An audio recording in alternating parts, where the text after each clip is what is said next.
on Sunday the 28th of December 1980. At about 11:30 that night, Gallagher discovered after-hours drinking on the premises of Michael Keeney, Carrageen Row, Boyle. The pub is close to Mr. Doherty's home. He was then Junior Minister for Justice.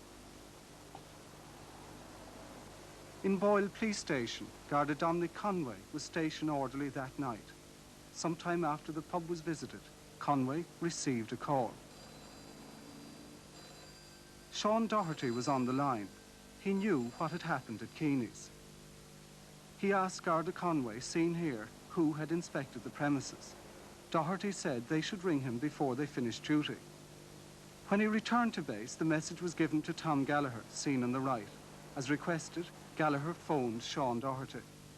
The call was made sometime between 3 and 4 in the morning of December 29th. Sean Doherty, then Junior Minister, asked Gallagher not to pursue the case. Gallagher, under considerable pressure, agreed not to proceed. The case was dropped, and the Minister's view prevailed. The second case in the Roscommon File involves Garda Brendan Gilmore of Roscommon Station. Brendan Gilmore is assigned to a special duty. He's responsible for policing animal health schemes in Roscommon. While Sean Doherty was Junior Minister, Gilmore investigated a case involving a man with strong Fianna Fáil connections. A prosecution was pending. While Gilmore was on duty one evening at Roscommon Garda Station, the phone rang. Once again, it was Sean Doherty on the line. Mr. Doherty, Junior Minister at the Department of Justice, wanted to speak to Brendan Gilmore about the case. Sean Doherty was aware of the details. He wanted Gilmore not to proceed. Gilmore was annoyed. An argument developed which quickly became animated when Gilmore refused to oblige. Our information is that Mr. Doherty introduced into the conversation the question of a transfer for Gilmore, seen on the right. Gardaí in the area told us Gilmore advised the Junior Minister not to continue this conversation. In fact, Gilmore was already angry because prior to the call, he had been taunted in the streets of Roscommon that the case would not come to court, that the prosecution would not proceed. He resented this. Garda Gilmore, in fact, proceeded with the case regardless. The conversation between the two is reported to have ended coldly. The third case we look at, we will call the Knockvicar case. It involves drunk driving. On the 14th of June, 1981, Sergeant Tom Tully and 2 other guards were on mobile patrol. They were in the vicinity of Knockvicar, near the Minister's Coote Hall home. They were in a marked squad car. At about midnight, they noticed an oncoming car being driven dangerously.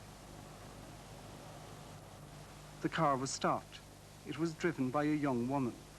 She appeared to be drunk. She was breathalyzed. The young woman was from Strokestown and worked for a local Fianna Fáil supporter.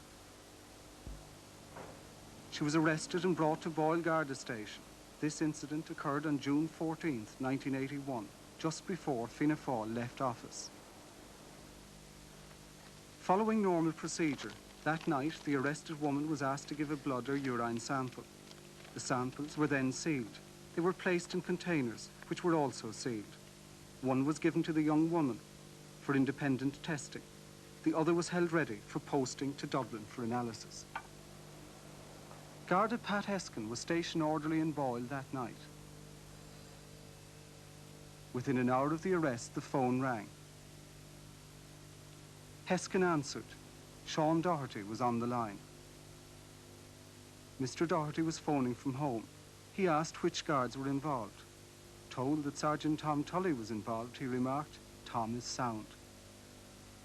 Sean Doherty is reported to have shown particular interest in the sample and asked if it had been posted. We are satisfied that a message not to post the sample was passed on to the arresting officer, Garda Dominic Conway, when he returned to the station. Sergeant Tully was not prepared to entertain this suggestion. Tully said to post the sample. Tully and Conway rejected this apparent interference in the case. They were prepared to say no to the Junior Minister. The sample was posted. the case proceeded because these two men resisted the minister's intervention. So Sean Doherty was rebuffed. Despite him, the case went to court. The woman was disqualified from driving. Addressing a passing out parade at Temple Moor in 1978, the then Minister for Justice, Jerry Collins, spelled out the government's policy on drunken driving. The hazards to other road users, whether walking, on bicycles, or in other vehicles by the drunken driver, are self-evident. It is important, therefore, that in discharging their duties in the enforcement of the road traffic code, the Gardaí have the support of all of us. Sergeant Tully came to Boyle in 1978. His time there has been marked by a strict policy of law enforcement. He rid pubs of illegal gambling machines. Tom Tully cracked down on after-hours drinking. The Knockvicar case, just examined, shows his steel. He's known as a strict disciplinarian, in many ways an old-styler. But that same steel was setting him on a collision course with Mr. Doherty. Sergeant Tully, I would regard as an excellent policeman. He's a man who believes that it's the same law for everybody. He's a hard-working man, and he believes in enforcing the law without fear or favour. That's my impression of Sergeant Tully. The three cases examined so far are part of what was recognised as a persistent pattern of intervention in Garda activities in his home county of Roscommon by Sean Doherty when Junior Minister for Justice. They clearly establish a willingness to use his position of influence to a point unprecedented in the eyes of many Gardaí.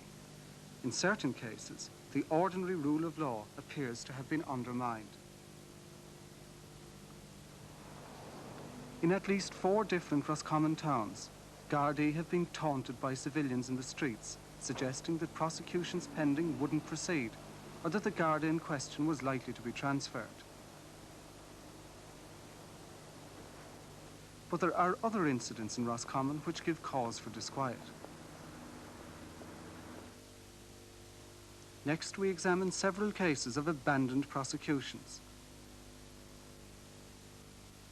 On Saturday, February 6th, 1982, at about 2:20 in the morning, Keeney's pub was raided again. A prosecution was set in motion. The pub was raided in February of this year during the general election. The election brought a change of government. It also seemed to bring a change of heart with regard to the prosecution. After the change of administration, the files were recalled by a senior officer who cancelled his earlier direction to prosecute. On the Keeney's file he wrote, quote, "It is understood a party political meeting was held on the premises on the night in question," unquote. Our inquiries have produced no evidence of a party political meeting on the night in question. A second reason was given, quote, "It is policy not to prosecute during election time." The Garda press office told us there is no such policy.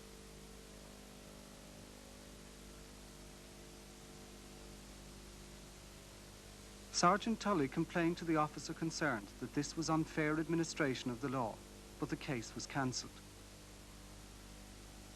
Well, there have been allegations that there was a bit of soft peddling in regard to prosecutions. In what kind of instances? Some fairly serious, others not so serious.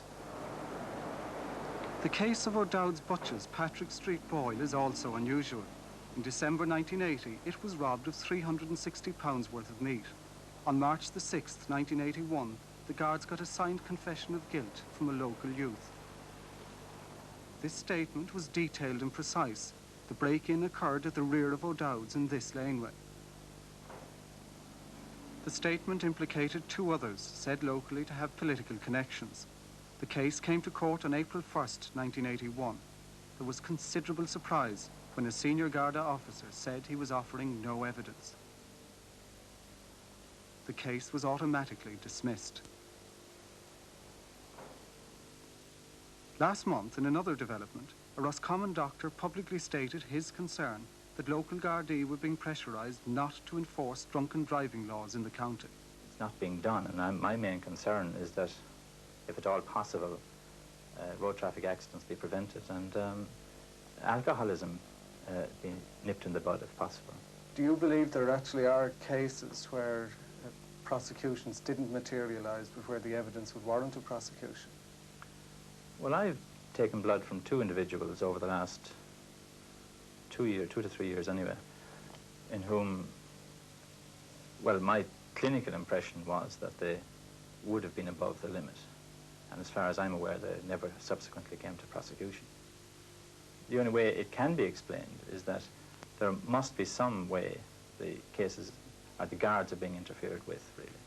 I think that's the only explanation I have. Is there much speculation to that effect locally? Well, there's a lot of speculation to that effect locally. And what would the source of the interference be? Well, I prefer not to say anything on that, but I mean, it must come above the local level, presumably. Politicians, obviously, would be likely. All politicians? Well, I haven't heard of it in relation to all politicians. I've only heard of it in relation to one politician. Another cause for concern from our research relates to a little-known power vested in the Minister for Justice. Under the Criminal Justice Act 1951, a convicted person may petition the Minister for Justice for clemency. The Act confers almost absolute authority on the Minister, with few exceptions. Pleas for clemency are addressed to the Minister here at the Department of Justice. Our evidence suggests there's an extraordinary number of successful petitions coming from Roscommon. One guard in Boyle told us every fine in the Boyle area is petitioned. He said it's always reduced. If this is true, it suggests the power of clemency is being considerably overused by Mr. Doherty. The pointers are there to be picked up in Roscommon. In a recent case involving a local Fianna Fáil activist, a fine of £80 was petitioned. The fine was imposed for offences related to a lorry. Clemency was exercised. The fine was reduced to nil. We've been told of other instances in Roscommon of fines being reduced on petition from £150 to £80 and £100 down to £30. Such acts of clemency are recorded in the Department of Justice, but they are not a matter of public record. The public has no right to know who gets what degree of clemency, or even to know how many petitions are successful. Under their regulations, none of the guards we have referred to are allowed to speak to the media. Anonymously, others have spoken their minds, and the following comments are representative of what we heard in Roscommon. Of Sean Doherty, a Roscommon guard told us, Doherty is power around here. No one in the guards will say anything to offend him. They're just afraid. And another guard. Maybe all ministers for justice were as bad, but if they were, I don't know how people stuck it. Sergeant Tully has told colleagues, interference from the Minister for Justice's office takes place in the Boyle district in most cases detected by the Gardaí. Another guard in the county states, I must have taken at least 9 calls from the Minister's private office. The line would be, the Minister is most anxious that you do not press charges in such and such a DPP case. One senior officer said to us, you get a phone call from the Minister's office. You know he's interested. He wouldn't ring if he wasn't. It's the loneliest place in the world when you say no. And a Roscommon guard said, the problem with saying no is that you just know they'll go to someone else, an officer who will say yes, so it will be done anyway in the end. Since becoming a cabinet minister, Mr. Doherty appears to have become more discreet, but no less active in his intervention. Throughout the county, we've been told of phone calls from the minister's office and even visits to Garda stations from some of his staff. Many guards we've spoken to are worried about the regularity and extent of such interventions in Roscommon. Indeed, a few guards have said that in some instances where associates of Mr. Doherty are involved, they've learned simply to keep their distance. The final case examined in the Roscommon file is the long drawn-out affair of the attempted transfer of Sergeant Tom Tully. On May 30th this year, Sergeant Tully and others raided Keeney's pub again, after hours. In July, 13 days after serving the summons, Sergeant Tully learned he was to be transferred to Ballyconnell, County Cavan. He had not applied for the transfer. It came as a bombshell. Tully's superior, Superintendent Bernard King of Boyle, was also taken completely by surprise when 2 days later he was told by his station clerk of the imminent transfer. Many features of the transfer procedure were irregular. For example, Tully was first informed of his proposed move by phone from Roscommon Station while on holidays. Further, at Boyle Station, Superintendent King was dismayed. He had no grounds for complaint against his senior sergeant. And on the streets of Boyle, there had been taunts, even before the proposed transfer, that Tully would go. Sergeant Tully was given no reason for the proposed transfer. His appeal against this to the Garda Commissioner was turned down flat, even though it was supported by his superintendent in Boyle and his chief superintendent in Roscommon. And it was on the roadside in Tulsk that Superintendent King learned from the chief superintendent that Tully's appeal was rejected. Meanwhile, as Sergeant Tully's Garda superiors called this Christmas at a special news conference for a clampdown on drunken driving, the contrast between this and Tully's experience in Boyle seems especially sharp. To what extent do you yourself fully stand behind officers of the law in enforcing licensing laws and drunk driving laws? I don't appreciate what you mean by what extent do I stand behind.